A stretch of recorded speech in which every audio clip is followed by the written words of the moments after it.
Let's go!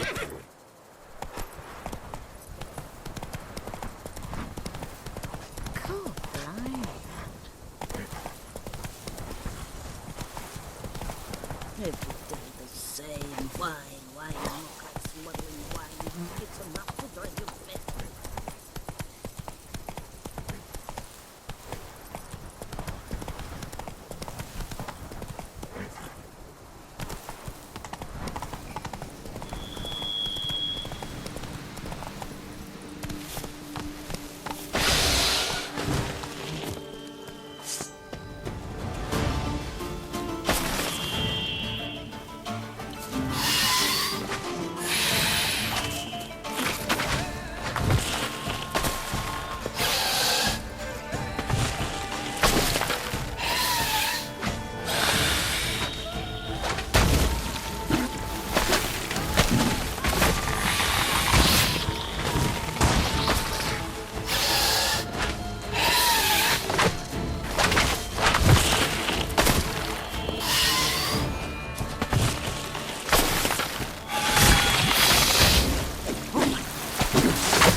Couldn't pick some other place to meet.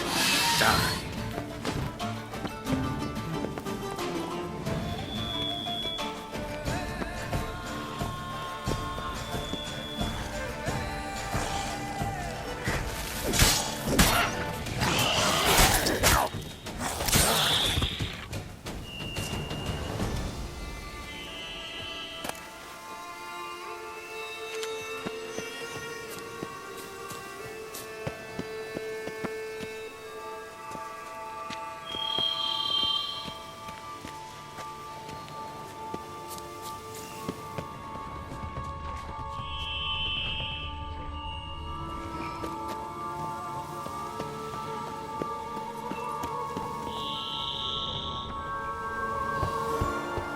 Regis!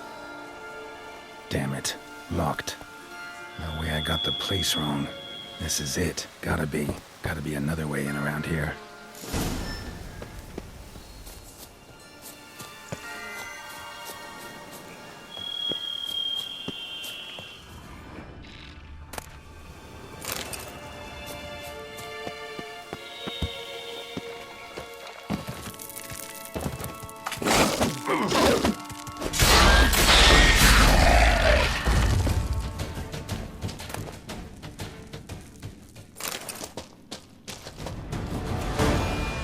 Geeking wars. Victuals aplenty around here.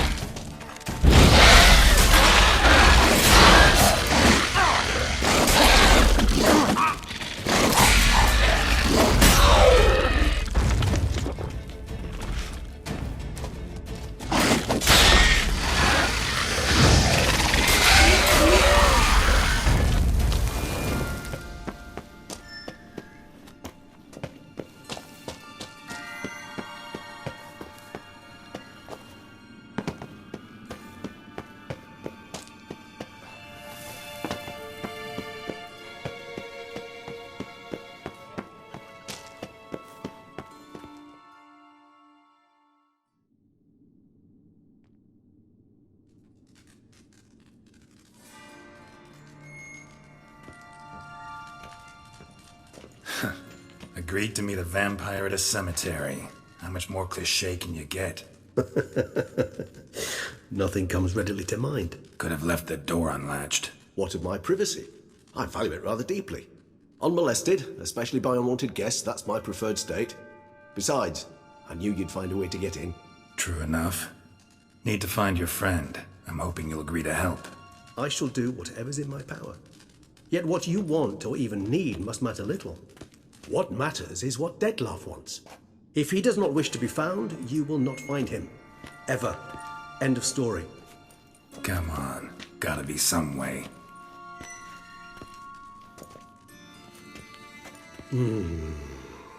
Vampires can evade detection by the senses, and no divination magic works on us. Even the most precise megascope would be useless. And this? Could this help? Wherever did you get that? Off one of the beast's victims, found by a bend in the river. Body was chopped in pieces. 3 of those pieces were hands. Hand with the ring seemed the odd one out. Abruxa had taken an interest in it.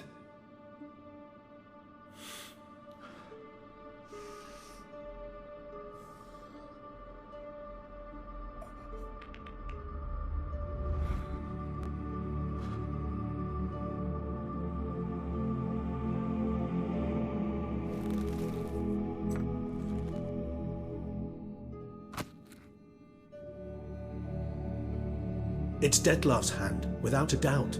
It will do splendidly.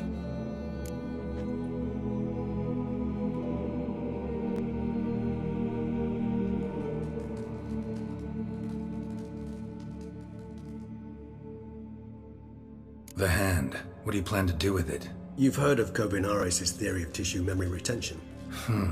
Rings a distant bell. Read about it in Alchemia Oblitera. There's a copy at Kaer Morhen, tattered, nearly disintegrated. But if memory serves, Kovinaris never managed to prove it worked. He did prove it, just never managed to publish his findings. He and I corresponded, you see, after we became friends. Thus, I know he completed his research and performed the first tests. It's complicated, so without delving into details, it is possible to use any piece of tissue to reconstruct what a whole body experienced. How's it work? We need any special equipment? We must brew a decoction which Kovinaris gave a rather poetic name, resonance. Once imbibed, it sends one into a trance similar to that induced by narcotics. This triggers visions of events linked to strong emotions experienced by the tissue's owner. Picture it as dreaming a fragment of someone's life. Any chance we might see what Dettlaff was doing just before he lost his hand? Indeed. Though I also hope resonance will reveal the location of Dettlaff's hideout.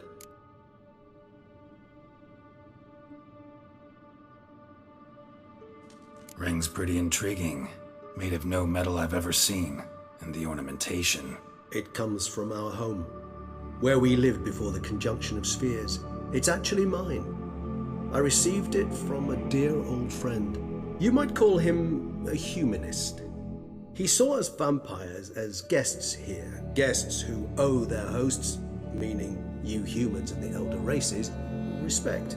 Respect? Meaning not to treat us like cattle to be slaughtered for food? Precisely. And the reason why I, in turn, gave it to Dettlaff. To remind him of the ideals my old friend championed.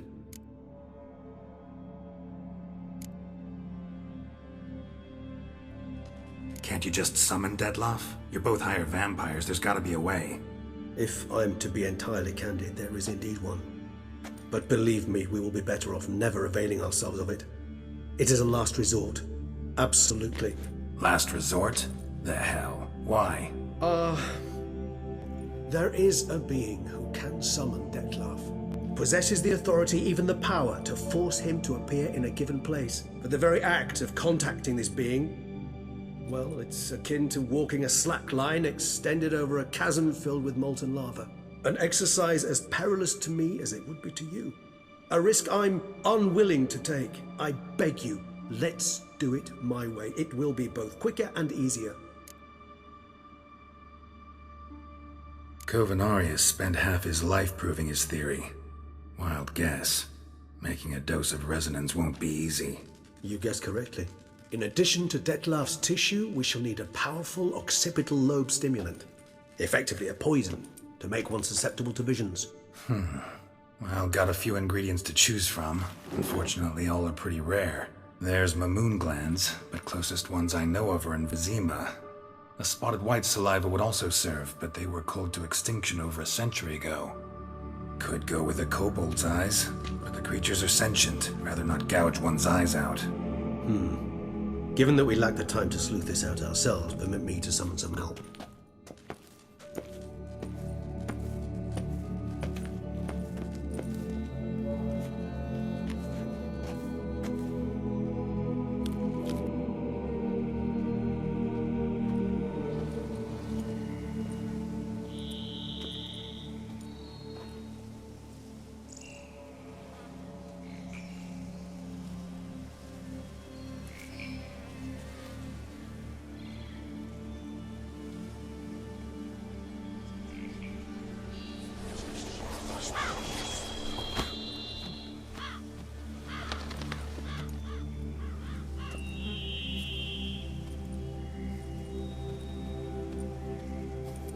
was that? A raven? Rather a common sight at this latitude. Very intelligent fowl. I asked him to look for the creatures you mentioned, him and his brethren. Perhaps they'll find one in the area, and I would hazard that a flock of ravens will spy any said creature faster than a solitary witcher would. With all due respect to your skills, my friend. It will take them some time, nonetheless, so perhaps you'd care for a snifter of mandrake.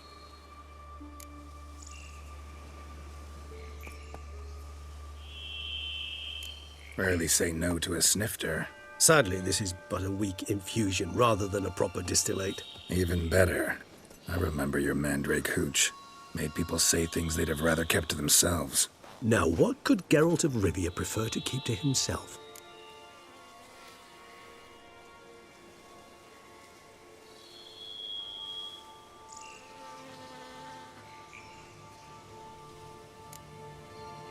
Everyone's got some secret. I agree wholeheartedly. I also believe it wise at times to share one's secrets, unburden oneself to those one can trust. This your sophisticated way of asking me if I trust you? I prefer almost always to ask indirectly. It seems a test of intelligence, one you just passed. Maybe you should go first. Reveal one of your secrets. After all, you vampires lead very interesting lives. Anything in particular interest you?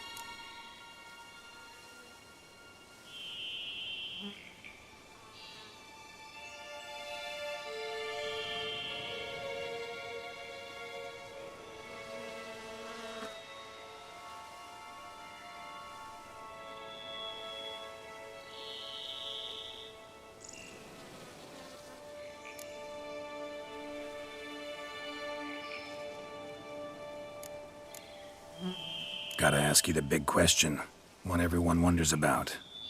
What happens after death? You wish me to tell you if the human belief in the gods is well-founded? Well, that I do not know. We vampires differ exceedingly from you humans.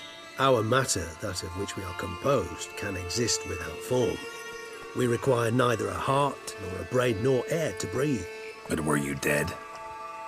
As humans understand death, yes. Feel anything? Understand anything? It's rather hard to explain. I felt something very unsettling. Something I cannot even name, for I did no reasoning. Only after rebirth did I begin to understand that what I had felt was cold and unimaginable fear. If not for Detlef, I might have drowned in an eternity of icy terror. Can't have been alive then. Sheesh, experience like that must be vicious. Indeed, it's hard to compare to anything I know. Yet you are aware we don't see death as you do. The way you cling to life, we find it entirely peculiar. You are mortals, ergo it's a foregone conclusion. You will die. It's but a question of time. Thus, I often find myself wondering why you try so very hard. To die at 20 years, 40, even 100, what's the difference? They're all but the blink of an eye. Depends on your point of view. Man who's got 1,000,000 crowns to spend can't possibly understand one who's only got 20. Very true. One's outlook can indeed change much.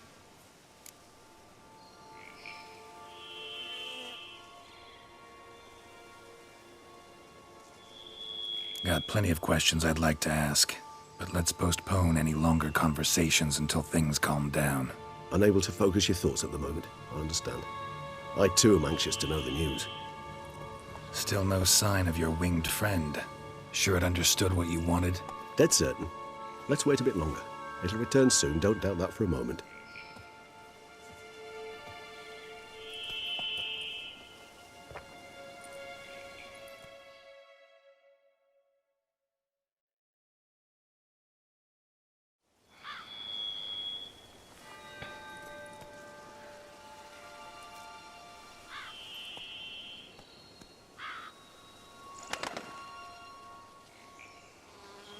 Ever vigilant, even in his sleep.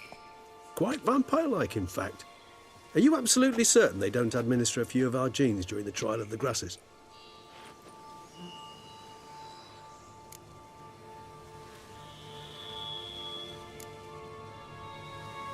Appreciate the compliment. Got something for me? You were right. No kobolds or mamoons for miles around. Knew it. Allow me to finish. You see, there's this spotted white. It haunts an abandoned residence in the Caraberta woods. Impossible. My brethren hunted down every last spotted white before I was born. Then it seems you must revise your knowledge of spotted whites. For somehow this one managed to survive your brethren's onslaught. It seems I know this home it haunts. Recall a tale about it. Locals believe the place cursed. Perhaps that's how the white survived entirely unmolested.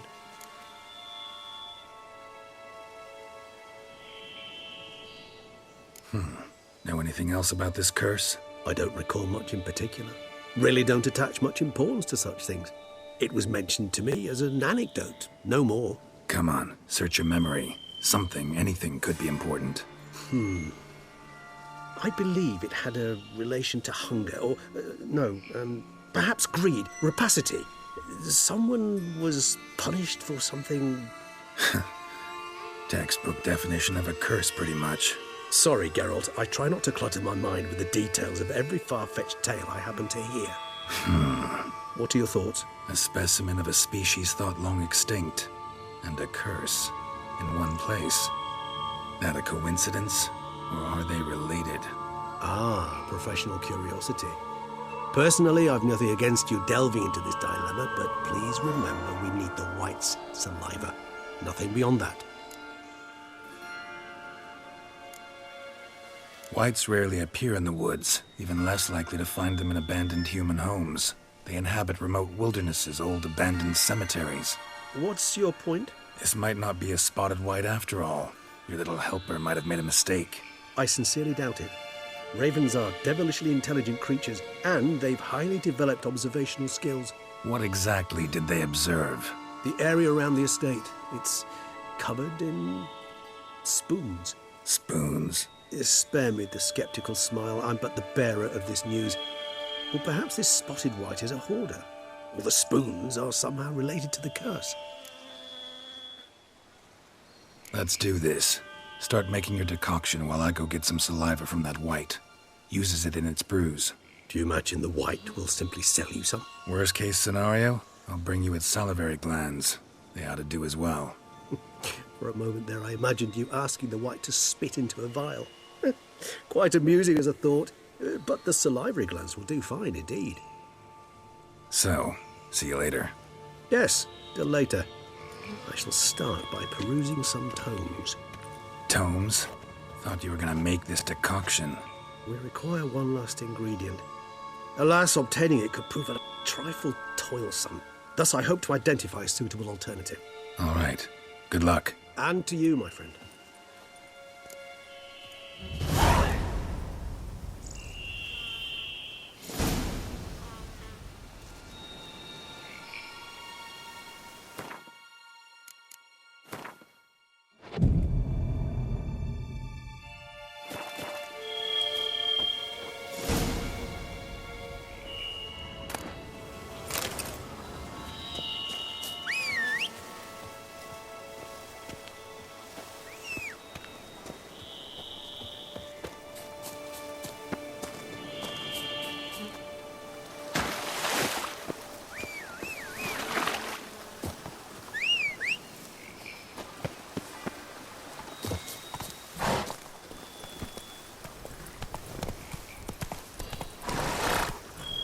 Not so fast, Roach.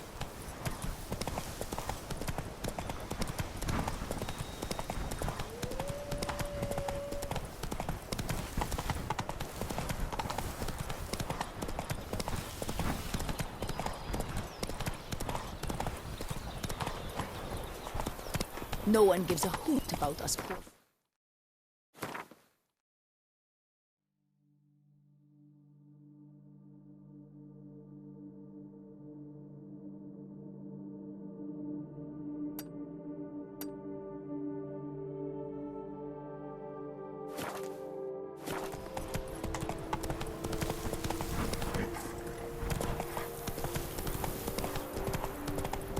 Dressings, bandages.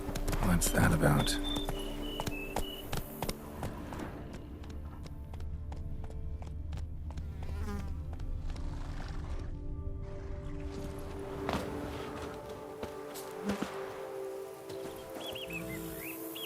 Dressings, bandages.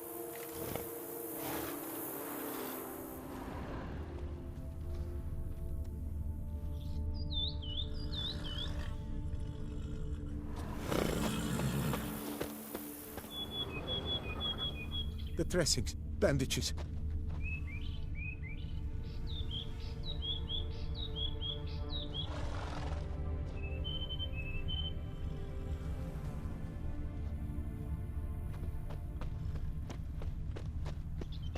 The dressings, bandages.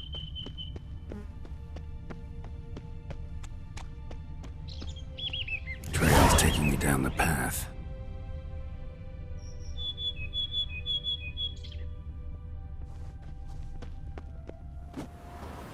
It's locked from the inside, but got jostled pretty hard. Barely hanging on the hinges.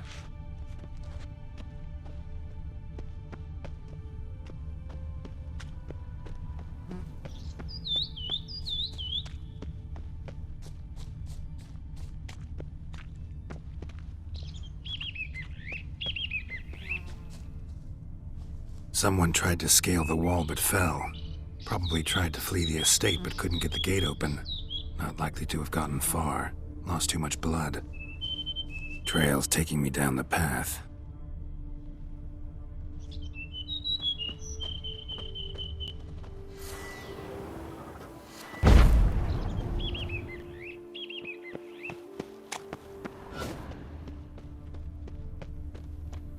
The dressings, bandages.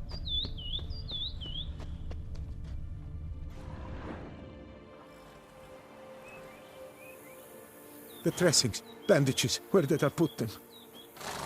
Forget it. Bandages won't do him any good. What? Oh, but he breathed still a moment ago. Breathed his last then. Bled to death. Legs broken. Femoral arteries ruptured. Wound like that, you're dead in minutes. Gods. What happened here exactly? I was rolling through, fully loaded, when I heard screams. This one crawled towards the road, then drooped to the ground, lost consciousness. I jumped down to help him, dress his wounds. Then you appeared.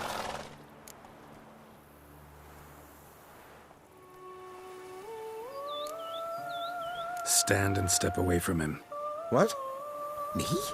But what is your grief? Don't make me say it again. That's good advice. Will you tell me what it is you seek? Needed to see if you were lying. You'd be covered in blood if you dealt those wounds. Just cut it on your hands, though, so all's in order. Who might you be, precisely? A witcher. Oh. Do you expect some beast might have killed him?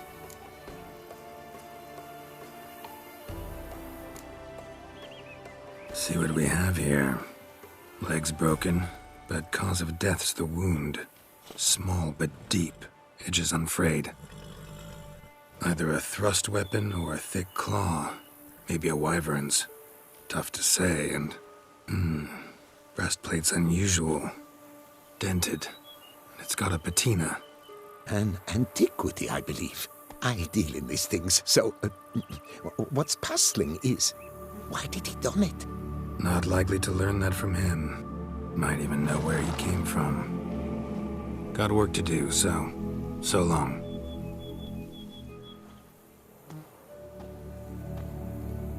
Wait, I will come with you.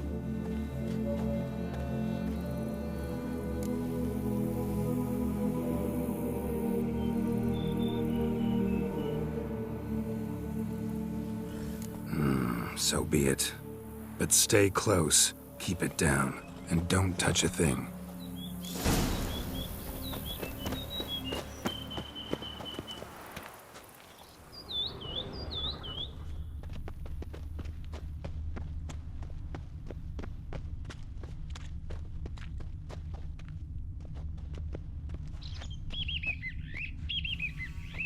He tried to crawl away, though he was heavily wounded.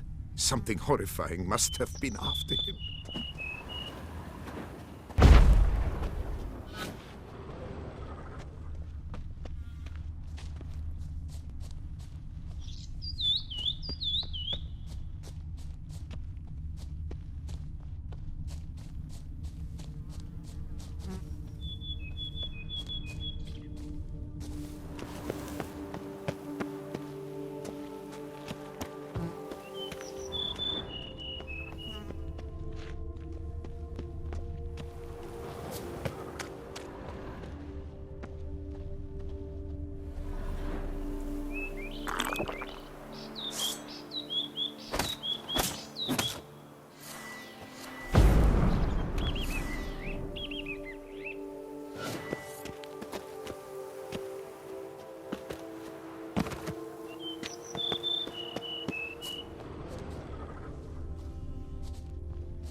Let's go!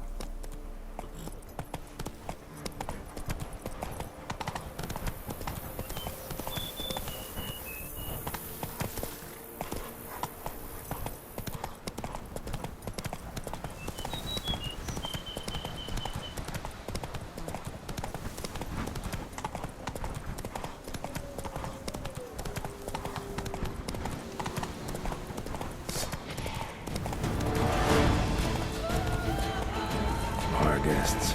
Never a good omen.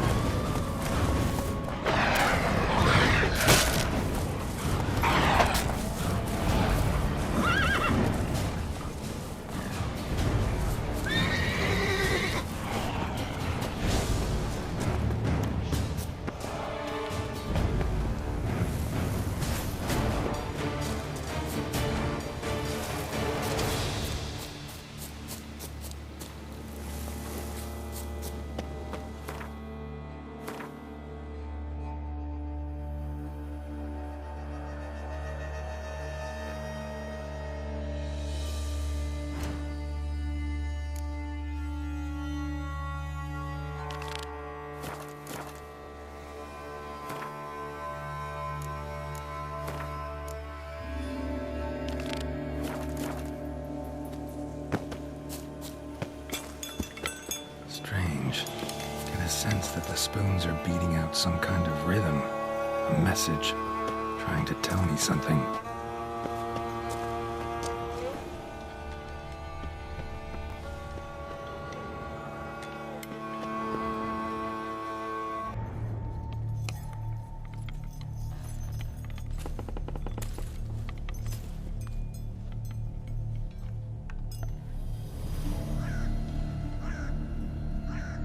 None shall sit and dine with you at your table.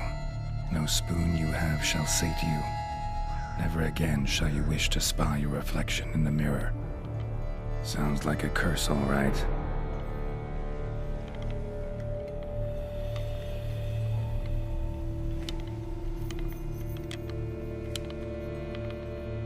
Somebody's clearly obsessed. Regis mentioned the place might be cursed. Can't be a coincidence. Need to look around.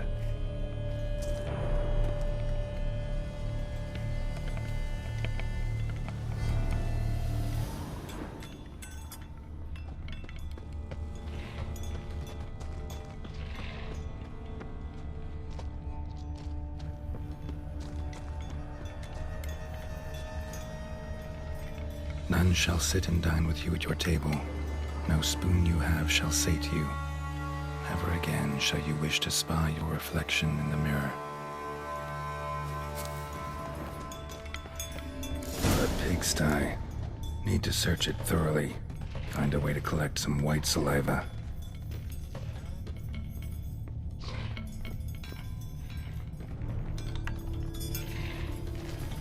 Spoon's incredible. The craftsmanship must have graced a rich man's table.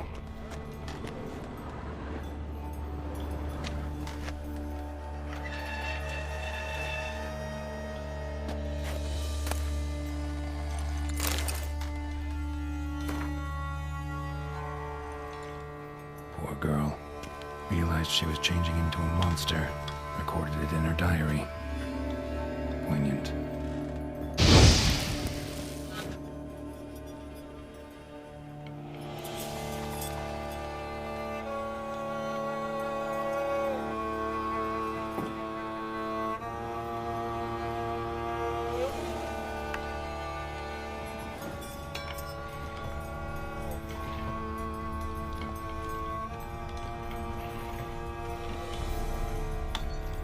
No spoon you have shall sate you. Whatever lives here treated that literally. Still searching for the right spoon.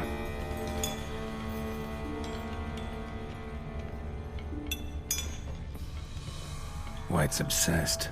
A real collector. Thoroughbred. Skeletons. Doubt they came here willingly. This have anything to do with the curse? None shall sit and dine with you at your table. It'd make sense. Right arm bit right off. Teeth all knocked out. Somebody tried to force feed him. Broken neck, indentation in the skull's lateral surface, smacked in the head with something heavy. No claw or fang marks. Probably choked to death. Ah! Woman's name scratched into this wooden spoon. Romantic.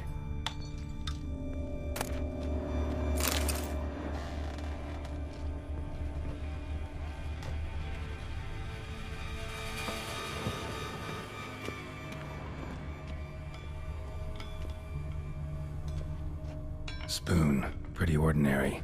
Maybe a little old.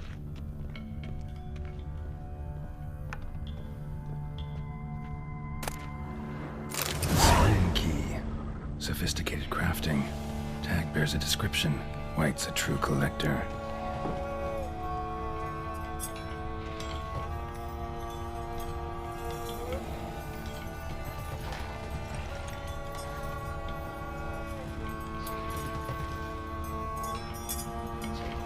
Smashed mirror, as if someone couldn't stand to look at themselves. The monster. Journal's author, maybe?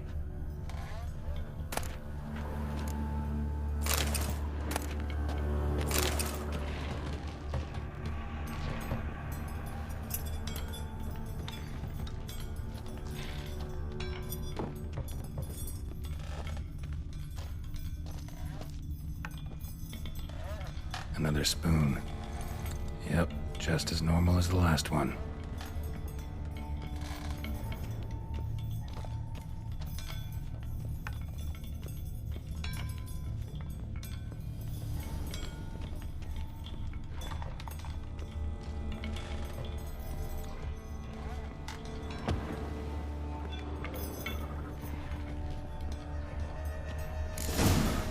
Actually does seem like a White's lair. Bit atypical, but still. Cauldron should be somewhere around here.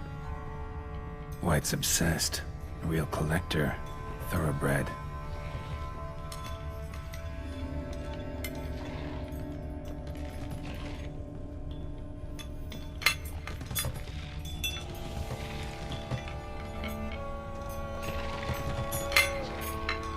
Thousands of them here. White's been a collector for years.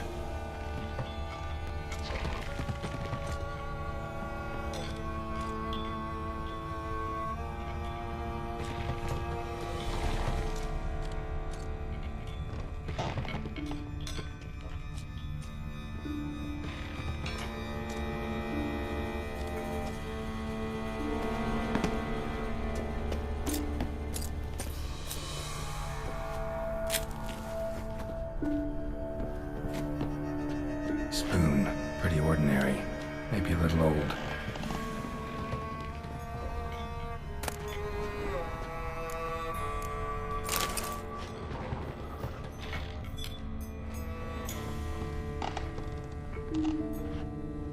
Another spoon. Yep, just as normal as the last one.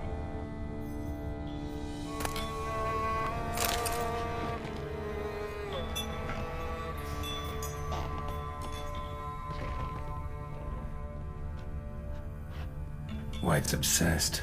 A real collector. Thoroughbred.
Looking for. White's not particularly tidy. Table's set. White, who lives here, is getting ready for some sort of feast. white that lives here, definitely afflicted by a curse, and it's been trying desperately to lift it. Cauldron's empty, unfortunately. Regis needs some brew. Afraid he won't get that. No choice but to hide and wait for the saliva glands and their bearer. Need a spot that'll let me observe the cauldron.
Not gonna hurt you.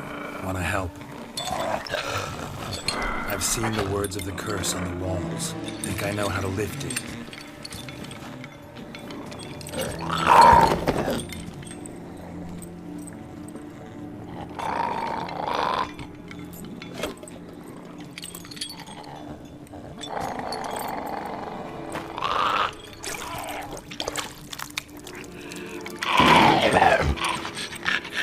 Tried to bring folk here, convince them to sit at the table with you, right?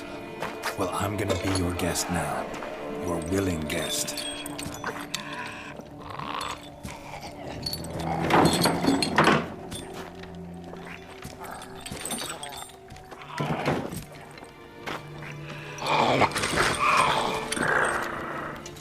Just need a bit for Regis. And now we'll tend to you.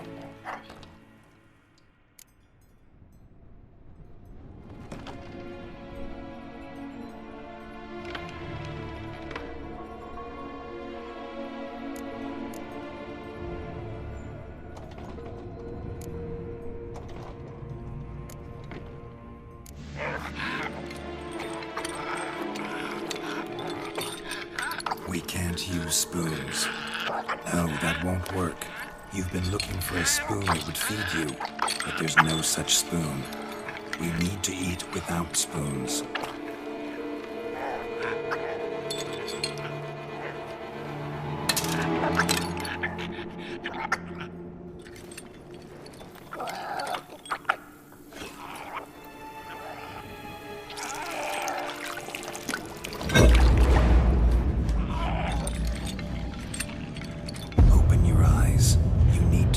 Likeness.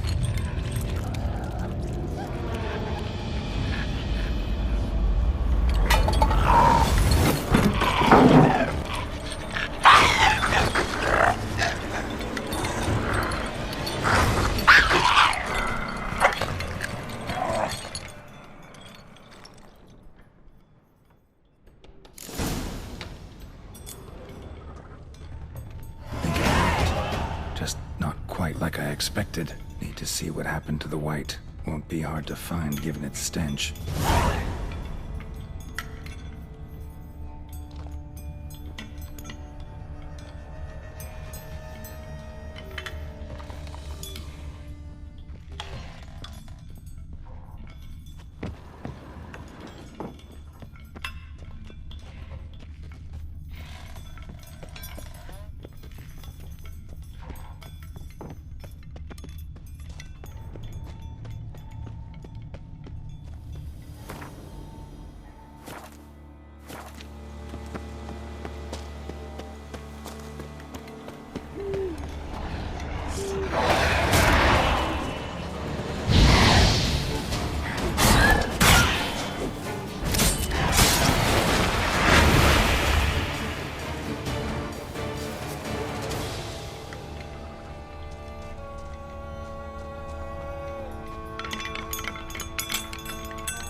Easy. Not gonna hurt you.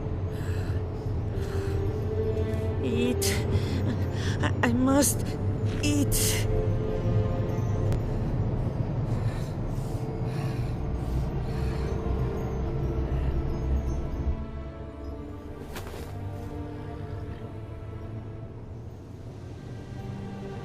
I'll take you someplace safe.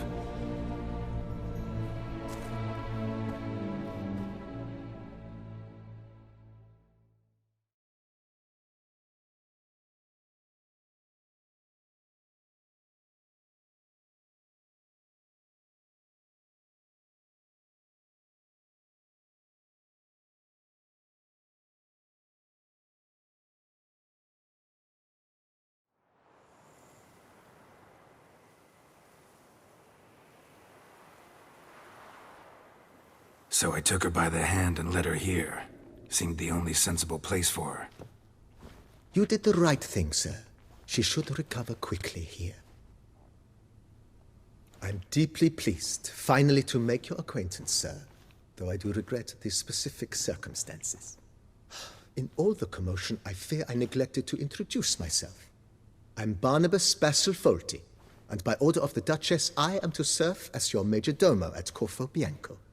Nice to meet you, Barnabas Basil. Love to talk more, but got urgent matters to attend to.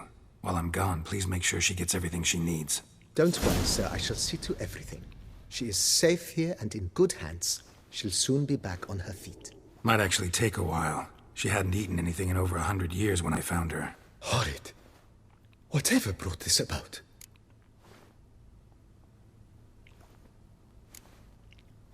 It's all over. That's what matters. Let's now focus on taking care of Marlene. Naturally. I shall see to it.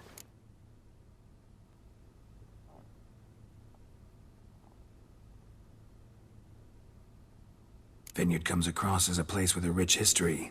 Know who owned it before me? Baron Rossel, who went bankrupt, forcing him to sell the estate to the Duchess.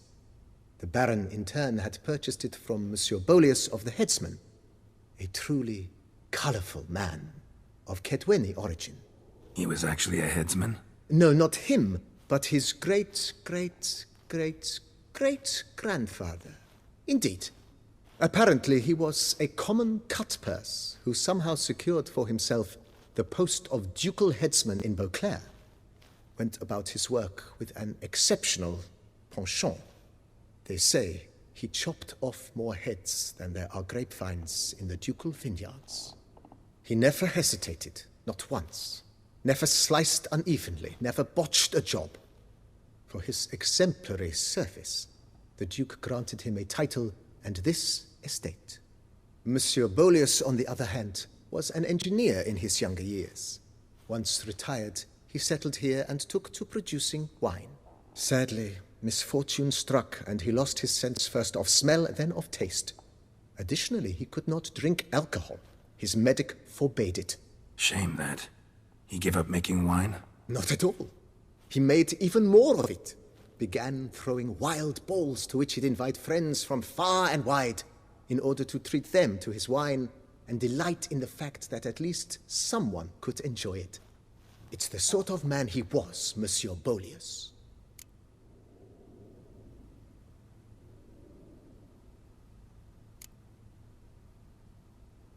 Mind giving me a little tour de Corvo Bianco? Not in the least.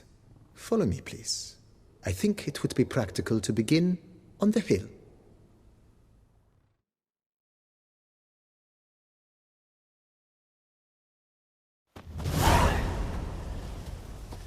Behold, sir, your estate in all its splendor.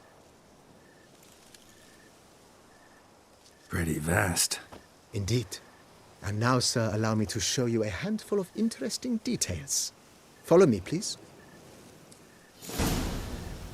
Been a major domo all your life? Yes, I come from a long line of major domos. My father was a major domo, as was my grandfather before him, as was my great-aunt. In fact, she was the one to start the tradition. Great-aunt? A hard woman. It is said that already as a child, she knew where she was going and went there. When she arrived in Beauclair, she signed on as a chambermaid at one of the vineyards. then slowly worked her way up to Major Domo. She dragged the rest of the family up the same path.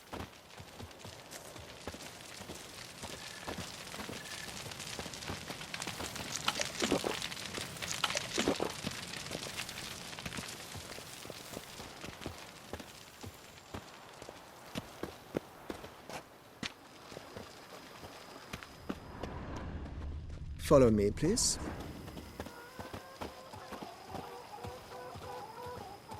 The servants' quarters. I occupy the green home. With the Duchess's permission, I have hired a full staff.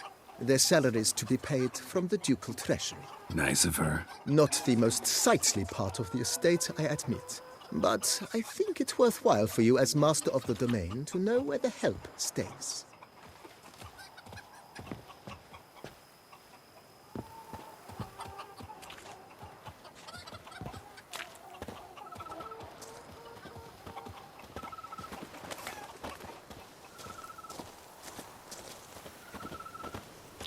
Baron Rossel ordered the vines in this part of the estate uprooted and olive groves planted in their place.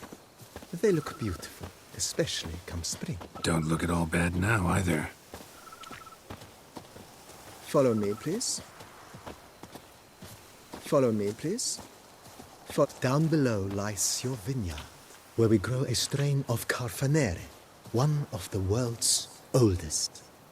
Aged in oak barrels, it provides for an exquisite wine with distinct blackberry, wild cherry, plum, and cinnamon notes. Marvelous. Have to try it one of these days.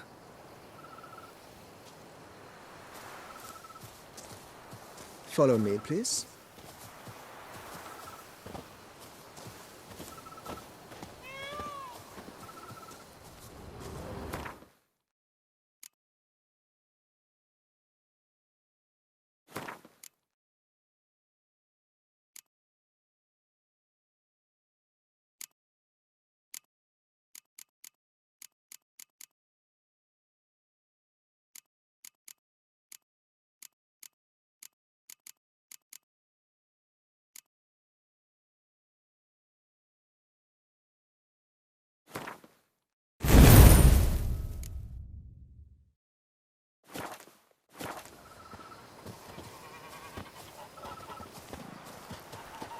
Nice well.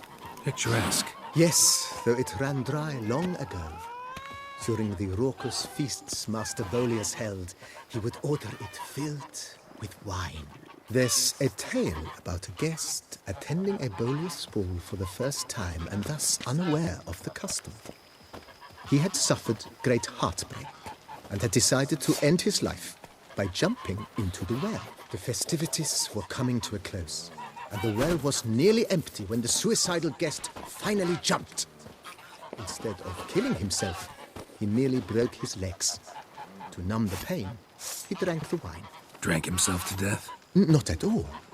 When found the next day, he had concluded he'd witnessed twin miracles. The water had been changed into wine, and he had survived. He retired to a monastery in the Dragon Mountains and began preaching the wisdoms of Lebioda. Follow me, please.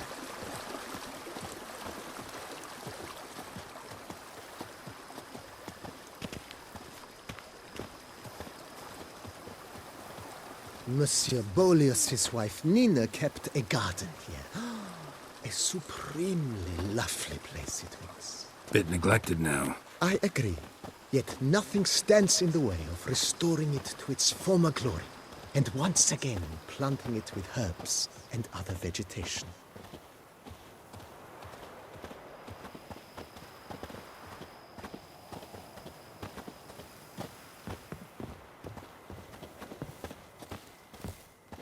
Madame Nina planted diminutive, delicate flowers and herbs here.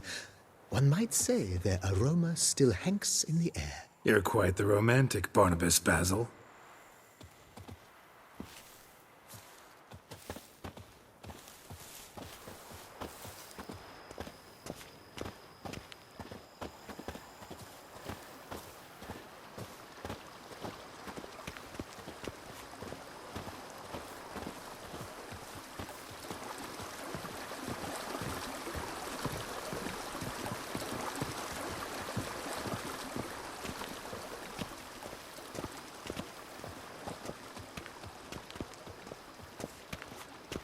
This served as an additional wine cellar in years of plentiful harvests. Bit of work and it'll make a fine stable for Roach.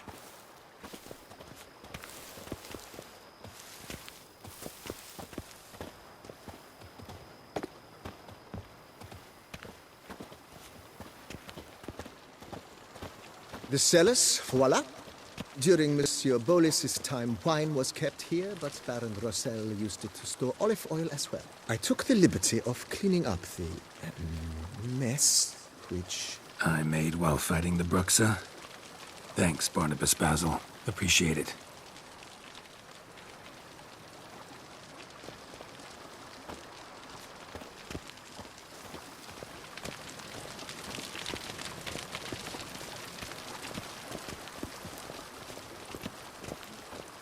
As you can see, the facade is, how to put it, slightly stained. But one cannot deny it a certain subtle southern charm. True, though it could use a bit of subtle paint.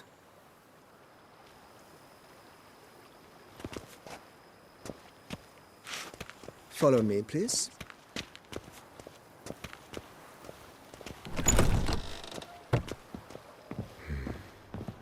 And welcome inside.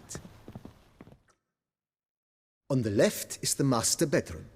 On the right, the dining hall and kitchen. Upstairs, you shall find the guest room, currently used for storage. Not a bad idea. At the moment, the house is only minimally furnished. Yet I believe we will, together, devise some innovative arrangements. A few paintings, for instance, would breathe new life into the abode immediately. With that, sir, you've seen the full lay of the land. Corfo Bianco is a beautiful estate. Though one must admit, time has taken its toll. Forgive me for being forward, but if you were to choose to invest a small sum towards its beautification, consider me at your service on the matter. Think I'll take you up on that. Be sure to come and see you if I decide to do any remodeling.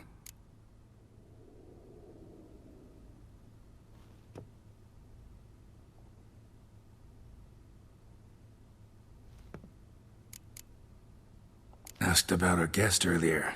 Sorry, I was busy with my hunt. Didn't have time to answer. When one gazes at that unfortunate creature, the question, whatever happened here, asks itself. Her name's Marlena. She was once the very beautiful and proud heiress to the Trastamara estate. One evening, when she was holding a banquet for friends, a beggar came to her gate seeking alms. He had a bowl and a spoon with him. He sat outside her fence and waited. I've heard of the custom. An ancient rite of hospitality that obliges one to give food and drink to such a guest lest he depart hungry. To neglect the custom is to bring great misfortune down upon oneself. Marlena didn't care a whit for the old customs. She drove the man off, saying she'd rather feed the leftovers from her feast to her dogs than to give the beggar anything.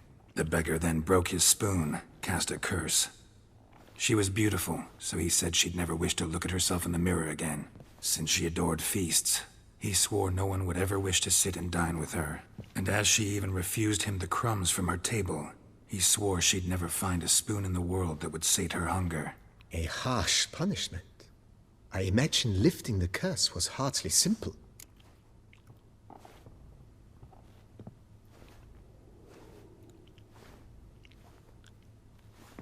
Curses are tricky. They play on irony. Always gotta figure out what the catch is. Marlena had spent decades looking for a way to lift it. Transformed into a wight, she stole spoons and lured folk into her home, trying each time to get them to dine with her. Didn't work. So what did? Someone had to sit down and share a meal with her, of their own free will. They had to eat without using spoons, and make her look at her reflection. That's it? That was all it required? Simplest solutions are sometimes the last that come to mind. Besides, when you're a wight, it's pretty damn hard to find willing human company for a feast. I imagine so.